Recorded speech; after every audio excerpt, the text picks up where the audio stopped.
Welcome back to The Chosen Journey with Big Money Grip, Steve Carsey, and The Chosen Lawyer.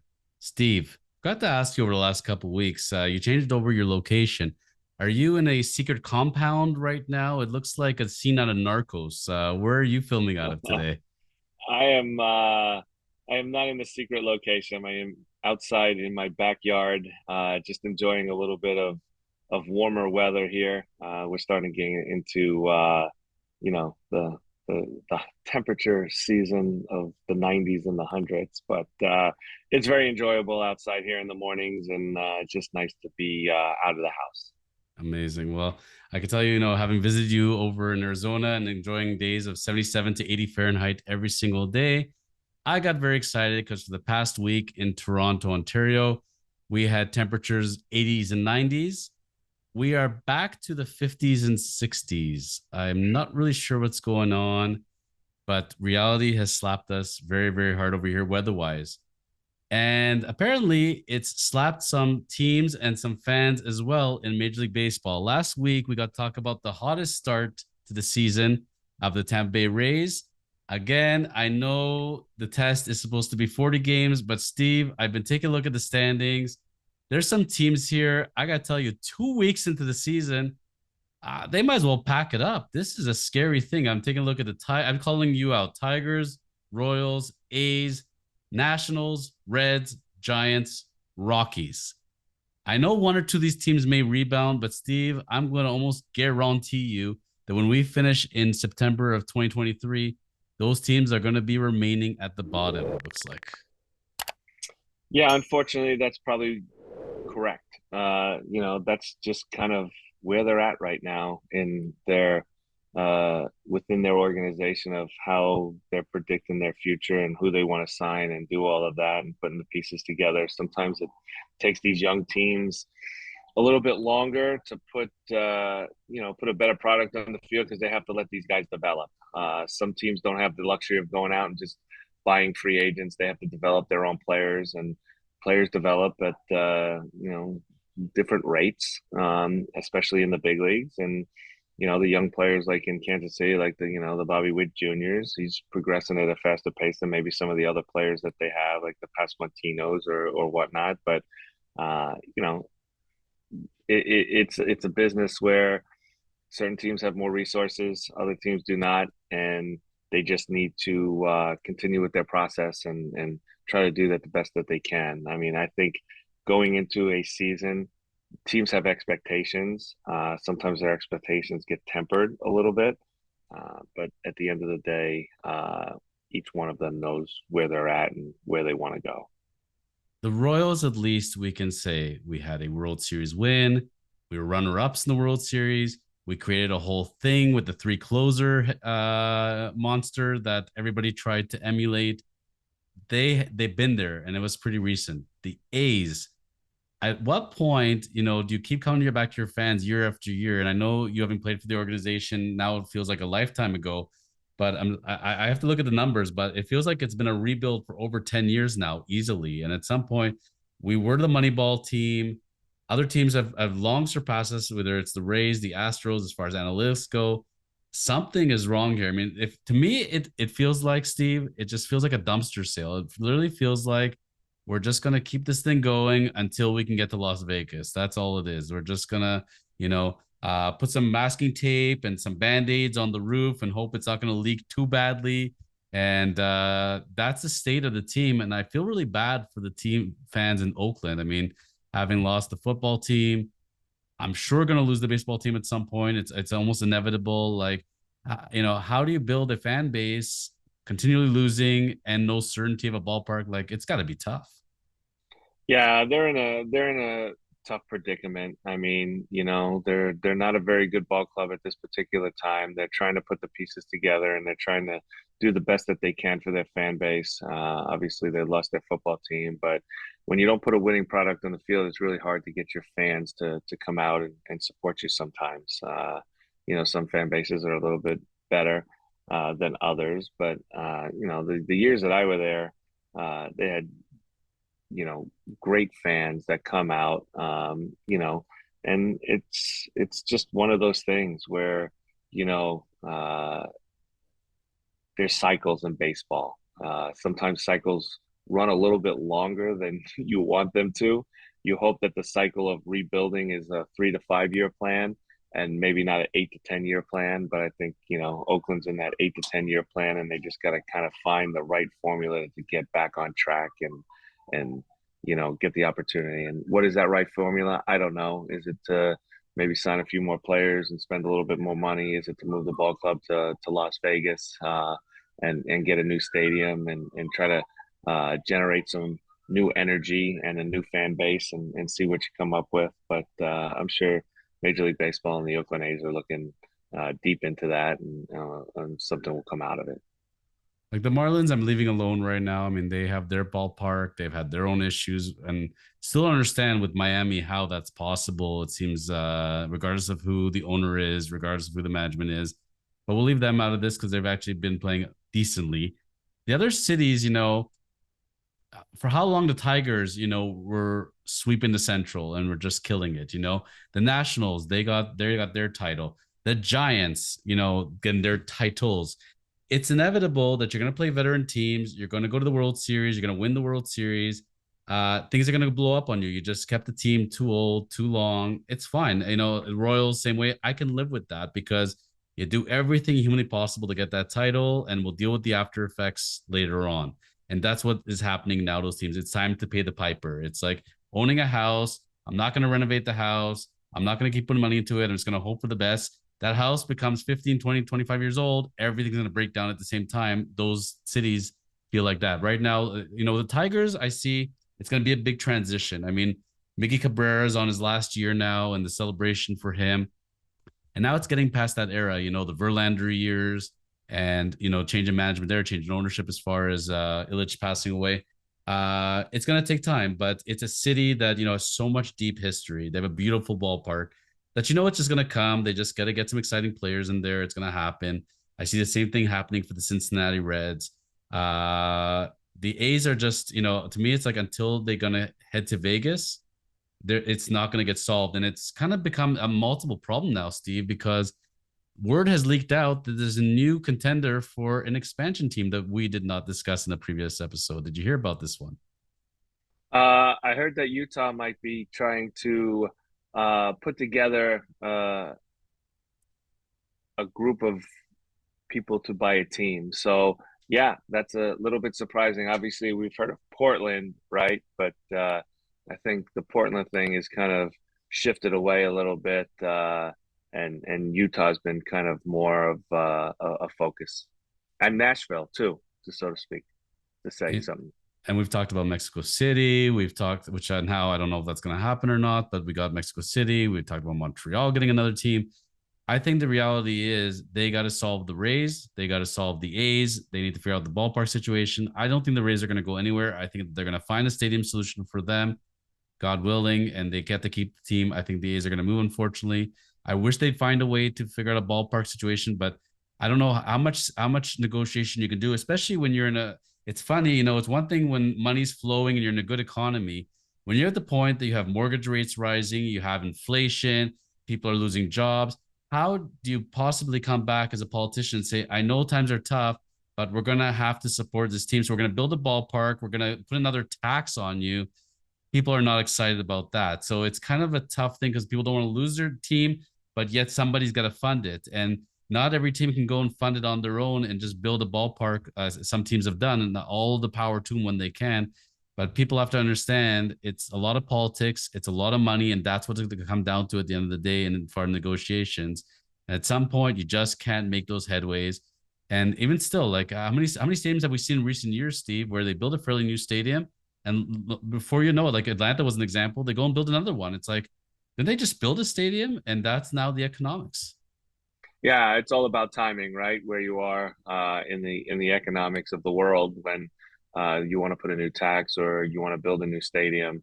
You know, they seem to kind of kick the can down the road a little bit longer, and then you run into a few more problems. But again, as much as we love baseball and we look at it as a sport, there is a business aspect to it, whether it be the stadiums or the payroll or paying the players. But I read an article that the average salary is up for major league players over the this past year. So, as bad as it seems on the surface, it doesn't really seem that bad below the surface because teams are paying players and they're trying to put the best product out on the field and give the fans what they want. And thinking about the money that's getting generated for a city for each game, you have all the staff that works inside the stadium, you have the hotels, the restaurants, the cab drivers, as far as money, merchandise selling. When you are have a business surrounding a location, like I drove by Wrigley Field not too long ago. It's mind blowing. It's really within the community. Like every business is built around Wrigleyville over there. If there's no games, they feel it. And imagine in the NFL how much you're clamoring to have an NFL team, and it's generating for you 8 home games plus the playoffs plus the preseason. In baseball, 81 home games plus playoffs. Like it's double almost any other sport, obliterates football. Like it's a money maker, and that's where I think for cities they got to think as far as long term viability. Like what does it bring to our economy at the end of the day? And so I'm sure we're going to see expansion. I'm positive we're seeing expansion. It makes so much sense for the number of teams that we got to bring it up to 32 here. But in order to do that, they're going to have to figure out those team situations. But it'll be pretty neat. We haven't had expansion in a long time. The last ones were hold on, it wasn't the Rockies Marlins, was it? It was. Yep. Wow. Oh, geez Louise, that feels like 1,000 years ago now. And in hockey, you watch the Seattle Kraken and the Las Vegas Golden Knights. I think I mentioned another episode that I got to see the Golden Knights play in Las Vegas.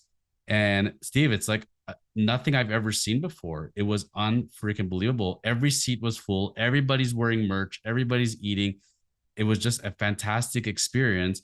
And to see a city vibrant with a new team, haven't seen that in a while. It's pretty freaking cool. I think baseball could use that energy. Discussions. What's gonna be the team name? What's gonna be the logo? It's so much fun to get into those things. I would love to see that for Major League Baseball again. Okay, so I'll pose this question to you. Okay, I'll play devil's advocate here. You just rattled off how many teams to me that are not competitive? So about 6, 7. Okay, so 6, 7. So you want to add 2 expansion teams and water down the league because you have to pull major league players off of these other teams and put them on our expansion teams. So my question to you is it worth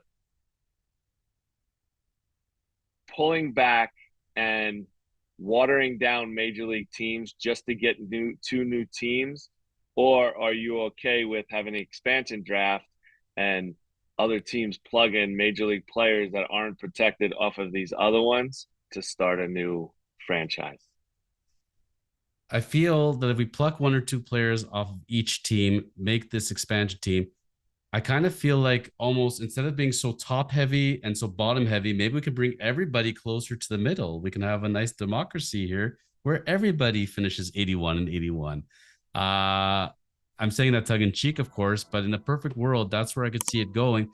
And the simple matter is, when I think ahead, and that's for me, and WBC really got my juices going. Like, how many great players do we see in WBC that are not currently playing in the majors? How many guys are in the minors in other countries?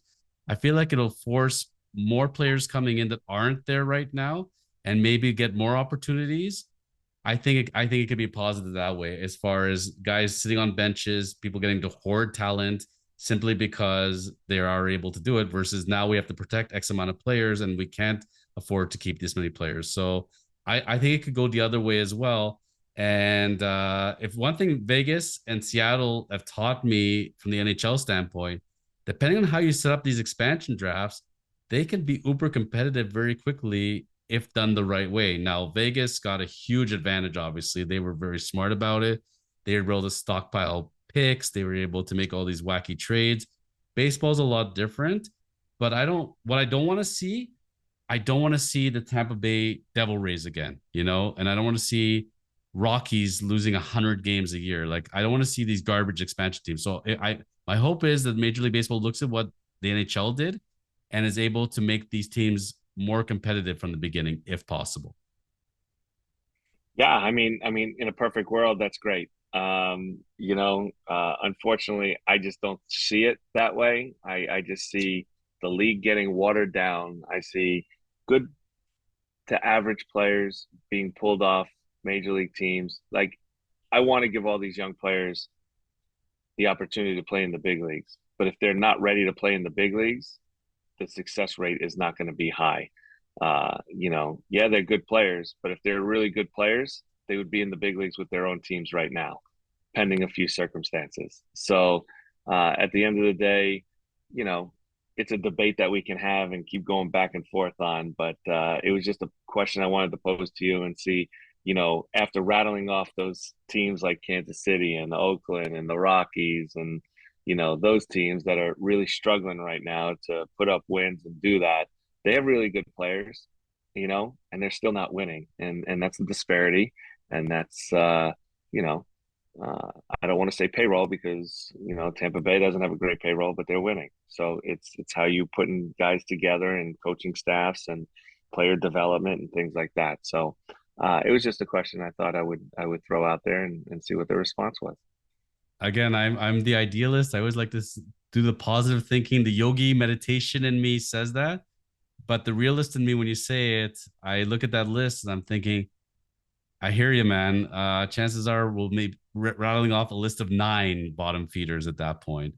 But the other thing we talk about a lot is the economics of baseball. We mentioned about the stadiums a little bit in the do re mi.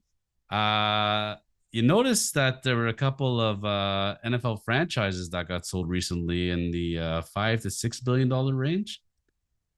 So let's say we got our 30 teams. We rattle off 5 billion for each expansion team at this point, 300 million to each team.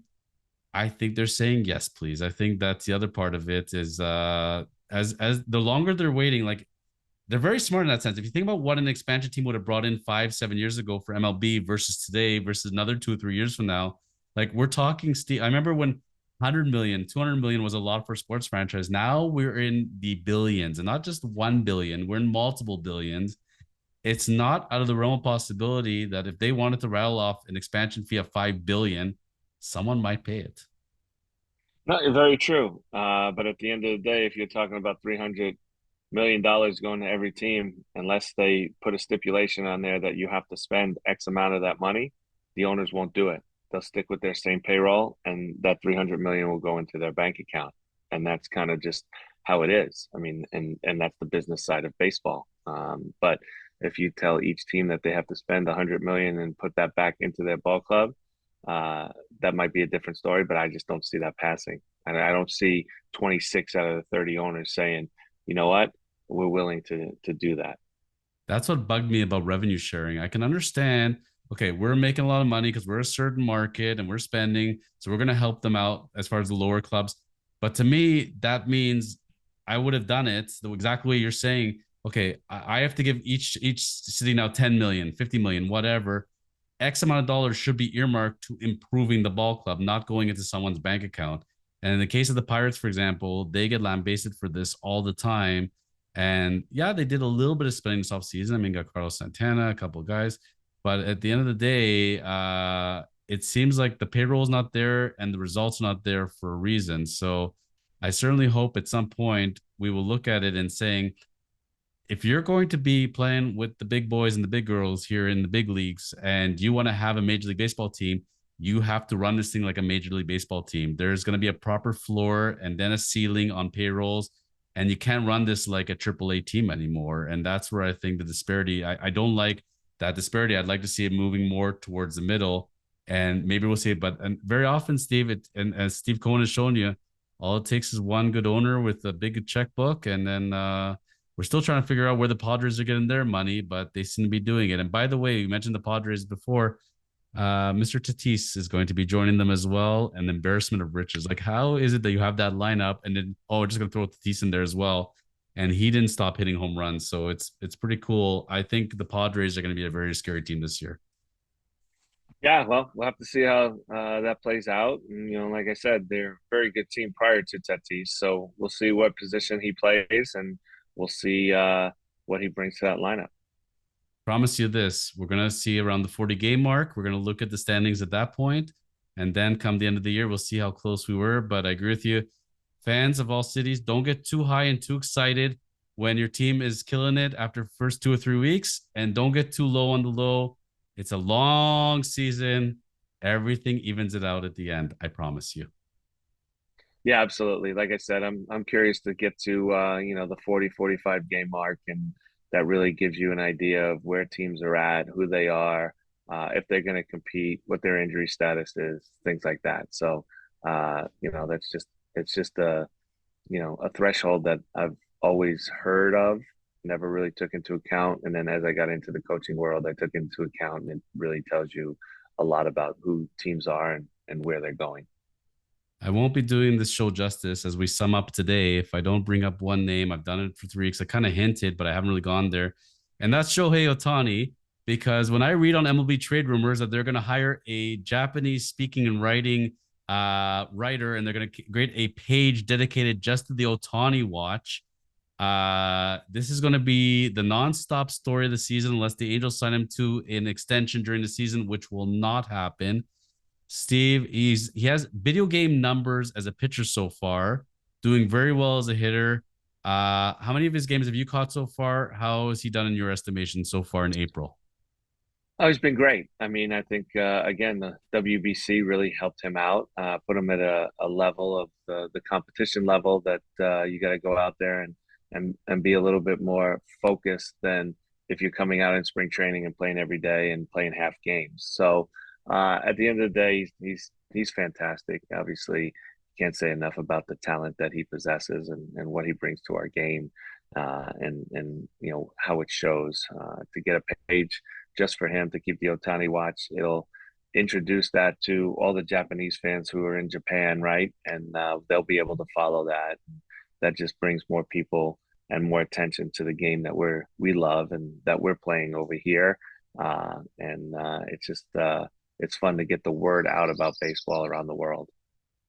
And with the time zone difference, I see him playing on the West Coast. I think it makes sense as far as being able to bring in the Japanese market as much as possible. Again, the finals of the WBC, 94% or so of Japanese TVs were watching that game and the final out, which is absolutely mind boggling. Steve, as I'm going to go on a limb on one item, with Artie Moreno having pulled out the team, saying he's not going to sell, he's still got work to do. Watching the Angels games I have so far, seeing Ohtani's excitement, I think there's a chance he might stay. You know what? It might be comfortable enough. Perhaps Mike's gonna whisper in his ear. Trout's gonna talk to him all year about it. They built themselves a few pieces around him. If they do well enough and are competitive, and he's comfortable, he might. It's hard to say, but he may very well stay. He may just be comfortable. You never ever know. There's no as Aaron Judge showed us. Everybody thought he was going home. You never ever know. No, absolutely. I mean, there are a lot of factors that are going to play out. If the Angels make the playoffs there, I think that gives a really big boost to Ohtani staying there. I think he loves playing in Southern California.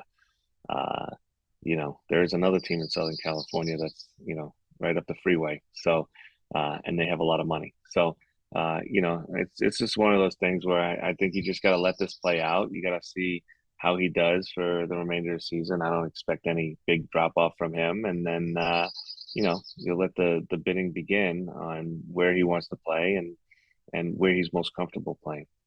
I think, look, he was highly touted enough when he first got here that if he wanted to be a Yankee, he would have been a Yankee from day one. I think he selected the Angels for a reason. It'll be interesting to see. I can't get a read on the guy as far as does he want big market, small market. Without knowing the person, it seems very just calm. Everything is cool. Some people, I don't know, I could tell from a personality standpoint. Some people want the bright lights of the Dodgers and Yanks. Some people don't. Some people want to mix. It's very hard to say. The only thing I'll say at this point is when he signed at the time, I was a little surprised. I didn't see it coming, because he was really highly considered. I thought the Yanks were going to sign him back in the day. And so everybody's going to be predicting this all year. We won't talk about it every episode, I promise. But just remember, there is a chance he may stay put. Yeah, no doubt. But there used to be this whole mantra of the Japanese wanted to stay on the West Coast because, time zone and closer and more comfortable. And things like that. But as you see more Japanese players coming out and getting posted and signing major league contracts, you got guys in Boston, you got guys in Chicago, you got guys in New York with the Mets, with the Yankees. So, they're starting to have this where, what's the best fit for me to play? And maybe what's the best contract, as opposed to what is the most comfortable and easiest for me to play, whether it be Seattle or LA or somewhere on the West Coast like San Diego. Like, these guys are now signing all over Major League Baseball. Uh, and it's fun to watch. I like them being on multiple teams and giving the Japanese fans, a variety of baseball teams to watch instead of just a very select few. Love it as well. And my pick was always going to be the Giants. I told you I thought they're going to ready the bank for him, and he'll be their next Barry Bonds. They've been waiting for a star like him for so long. But I've heard a few arguments, and they all center on one item, Steve, and it comes down to the weather. Having played in San Francisco yourself, knowing the climate out there, tell us something just very briefly. Like, what, as a baseball player outdoors, like what is the weather like in San Francisco compared to the rest of California? It's cold. I mean, when that sun goes down, whether it's Oakland because it's right across the bay. I mean, they're right on the bay, so you get that cool air that comes in and that fog that settles and holds everything in there. It's just a unique place with weather. It's there's no real summer there overall with weather, but at the end of the day, some guys don't mind playing in cooler weather. Some guys think it keeps them a little bit fresher, but some guys like the warmer weather. So again, particular on each individual player on what they like and if that's the right fit for them.